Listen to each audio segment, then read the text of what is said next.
एक तरफ चीन के पास 1300 सैनिकों की बटालियन थी तो भारत के पास सिर्फ 120 सैनिक मौजूद थे। जहां भारतीय सैनिकों के पास 100 हथगोले, 300 राउंड की फायरिंग और कुछ 303 की बंदूकें मौजूद थी, तो 1300 चीनी सैनिक सेल्फ लोडेड राइफल्स और भरपूर असला बारूद से लैस थे। 1962 भारत चीन युद्ध का समय था। भारत हर मोर्चे पर युद्ध हार रहा था, लेकिन रेजांगला पर चीन की जीत और भारत के हार के बीच एक सैनिक खड़ा था। सैनिक का नाम है मेजर शैतान सिंह। शैतान सिंह के जब हाथ पर सेल लगा तो उन्होंने पैर से मशीन गन बांधकर पैर से फायर कर कई चीनी सैनिकों को मौत के घाट उतार दिया। दोस्तों, जब हम मेजर शैतान सिंह की कहानी पढ़ते हैं तो हमें देशभक्ति, कर्तव्य निष्ठा और बहादुरी जैसे शब्दों के असल मायने पता चलते हैं। बताया जाता है कि ऊपर से मेजर शैतान सिंह को आदेश था कि अगर वह चाहें तो चौकी छोड़कर वापस लौट सकते हैं, लेकिन शैतान सिंह ने भागने के बजाय भारत के लिए लड़कर मौत चुनी। जहां मेजर शैतान सिंह शहीद हुए थे, वहां पर भारतीय सरकार ने उस समय एक शहीद स्मारक बनाया, जिसको अब के भारत सरकार ने तोड़ दिया है। जी हाँ दोस्तों, यह खबर पूरे नेशनल मीडिया से गायब है, इसलिए इस वीडियो में हम जानने की कोशिश करते हैं कि मेजर शैतान सिंह की कहानी क्या है और क्या कारण है कि लद्दाख में भारतीय सरकार ने मेजर शैतान सिंह के शहीद स्मारक को तोड़ दिया है। भारत 15 अगस्त 1947 को आज़ाद हुआ था, तो वहीं चीन 1 अक्टूबर 1949 को आज़ाद हुआ था। आपको ज्ञात होगा कि दोनों देश एक दूसरे से एक लंबा बॉर्डर शेयर करते हैं। चीन 5 भारतीय राज्यों से बॉर्डर शेयर करता है, तो इसलिए बड़ा जरूरी था कि दोनों देश आपसी समझौते से सीमा विवाद को शांत करें और अपने अपने देश के तरक्की पर ध्यान दें। इसलिए 28 अप्रैल 1954 को भारतीय सरकार और चीनी सरकार के बीच एक योजना पर सिग्नेचर हुआ, पंचशील सिद्धांत पर सिग्नेचर हुआ। इस सिद्धांत का मुख्य पॉइंट यह था कि दोनों देश एक दूसरे के बॉर्डर को, एक दूसरे के सीमा को रिस्पेक्ट करेंगे, स्वीकार करेंगे और कोई भी नया विवाद नहीं शुरू करेंगे। नेहरू जब चाइना में उतरे तो उन्होंने हिंदी चीनी भाई भाई का नारा दिया और वहीं पर चाउ इलानी और माओ भी भारत के तरफ दोस्ती का हाथ बढ़ा रहे थे। दोनों देश ब्रिटेन और यूरोपियन देशों के गुलाम रह चुके थे और दोनों देशों ने बड़ा दुख और दर्द सहा था, इसलिए बड़ा स्वाभाविक था कि दोनों देश एक दूसरे से दोस्ती करें। सब कुछ ठीक चल रहा था, लेकिन साल 1959 में चाइना ने तिब्बत पर हमला कर दिया। अब तिब्बत अपने आप को एक स्वतंत्र देश मानता था, तो चाइना उसे चाइना देश का अंग मानता था। जब चीन ने तिब्बत पर सैनिक अभियान किया तो तिब्बत के सबसे स्पिरिचुअल और सबसे बड़े लीडर दलाई लामा भागकर भारत आ गए। भारत ने उन्हें बड़ा रिस्पेक्ट दिया और उन्हें शरण दिया। इसके वजह से चीन की सरकार और चीन की जनता भारत की सरकार और भारत की जनता पर खफा हो गई। 20 अक्टूबर 1962 को चाइना ने बिना ऐलान किए एक तरफा युद्ध शुरू कर दिया। जहां चीन की सरकार इस युद्ध के लिए पूरी तरीके से तैयार थी, तो भारत की सरकार इस युद्ध के लिए बिल्कुल भी तैयार नहीं थी। चीन के 80,000 जवानों के मुकाबला करने के लिए भारत के तरफ से 10 से 20,000 जवान ग्राउंड पर मौजूद थे।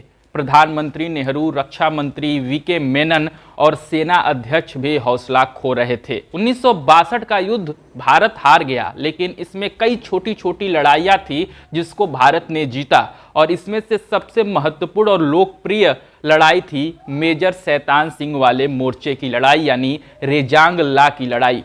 युद्ध खत्म होने के बाद चाइना ने भी यह माना कि उन्हें सबसे ज्यादा नुकसान रेजांग ला पर ही हुआ था। तो आइए जानते हैं कि कैसे मेजर शैतान सिंह ने सिर्फ 120 सैनिकों की मदद से 1300 चीनी सैनिकों को पीछे हटने पर मजबूर कर दिया। युद्ध शुरू होने से सिर्फ 2 दिन पहले मेजर शैतान सिंह और उनके टीम को लद्दाख के चुशुल सेक्टर में भेजा गया था। लद्दाख में भयंकर ठंड थी। भारत के पास मजबूत कपड़े भी नहीं थे। उनके पास कुछ कम चलाऊ कोट थे और कैनवास के जूते थे, सूती कपड़े थे। ऐसे में भारतीय सैनिकों के पास वहां पर मौसम के साथ तालमेल बिठाने का भी वक्त नहीं था। 18 नवंबर को सुबह 3 बजे चीनी सैनिकों ने हमला कर दिया। भारतीय सैनिकों को खुला आदेश था मेजर शैतान सिंह का कि अगर चीनी सैनिक फायर जोन में आते हैं तो भारतीय सैनिक बिना हिचक गोली चला सकते हैं। जैसे ही चीनी सैनिक फायर जोन में आते हैं, वैसे ही भारतीय सैनिक गोली चलाना शुरू कर देते हैं। लेकिन इतने गोलियों की वजह से एक भी चीनी सैनिक मरता नहीं है।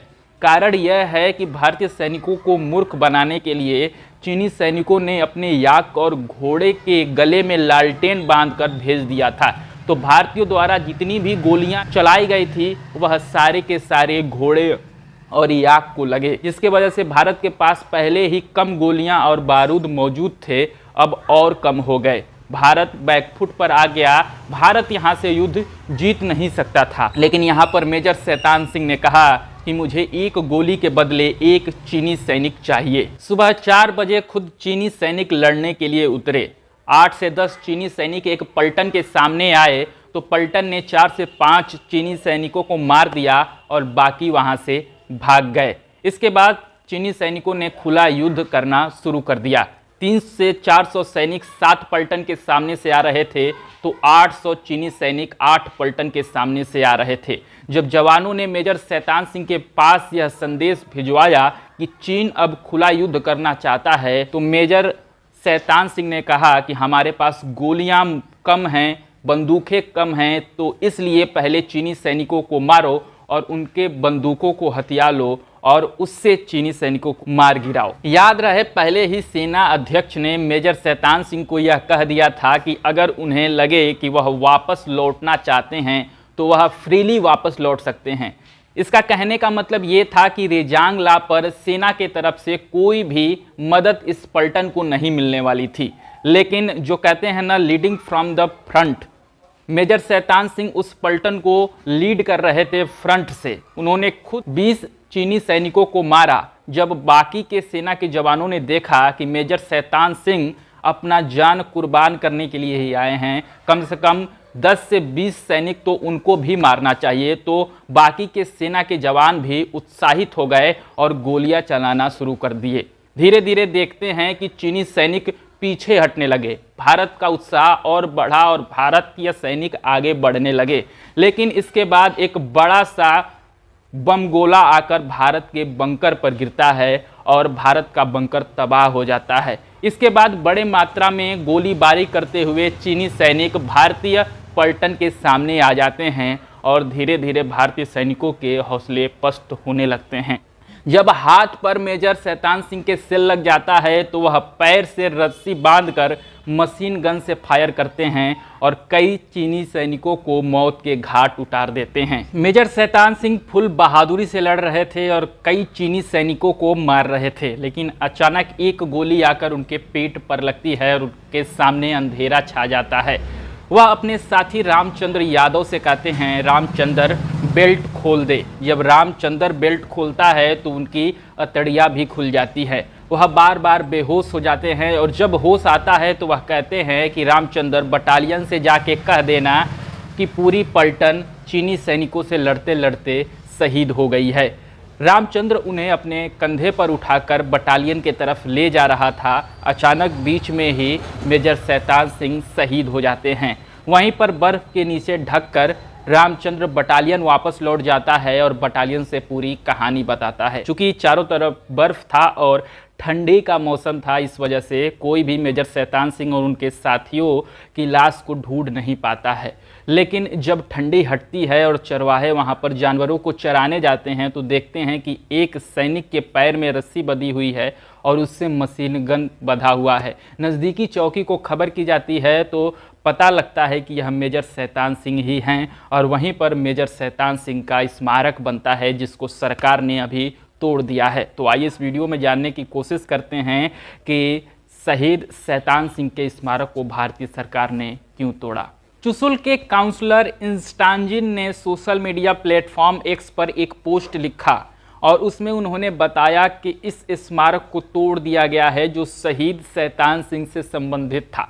इसके बाद जब विवाद हुआ तो कई लोगों ने अपने अपने एक्सप्लेनेशन दिए। सबसे बड़ा एक्सप्लेनेशन जो सामने आ रहा है वह यह है कि साल 2020 में जब गलवान में भारत और चीन के सैनिक एक दूसरे से भिड़े थे, तब कई दौर के बातचीत के बाद दोनों सरकारों ने यह फैसला किया था कि दोनों सैनिक पीछे हट जाएंगे, यानी कुछ एरिया को बफर जोन डिक्लेयर कर दिया जाएगा। बफर जोन यानी नो मैंस लैंड, ना हमारा ना तुम्हारा।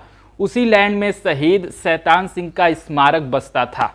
इस वजह से भारतीय सैनिकों को उस स्मारक को तोड़ना पड़ा, जिसके वजह से स्थानीय लोग बहुत ही ज़्यादा नाराज हैं। विदेश मंत्रालय इस पर चुप है, लेकिन वहीं पर भाजपा सांसद कुछ और ही राग आलाप रहे हैं। उनका कहना है कि स्मारक को इस वजह से नहीं तोड़ा गया था कि वह बफर जोन में है, बल्कि इस वजह से तोड़ा गया था क्योंकि वह शहीद शैतान सिंह का एक बड़ा स्मारक बना रहे हैं। लेकिन हैरानी की बात यह है दोस्तों कि भारतीय प्रधानमंत्री, भारत की नेशनल मीडिया, रक्षा मंत्री, विदेश मंत्रालय सब कोई इस पर चुप्पी साधे हुए है। आपको पता है कि ऐसा कोई घटना अगर पाकिस्तान से संबंधित होता तो मीडिया, प्रधानमंत्री, रक्षा मंत्री और विदेश मंत्रालय काफ़ी एक्टिव हो जाता और जनता को दिखाता कि देखो कैसे हमने पाकिस्तानियों को खदेड़ दिया।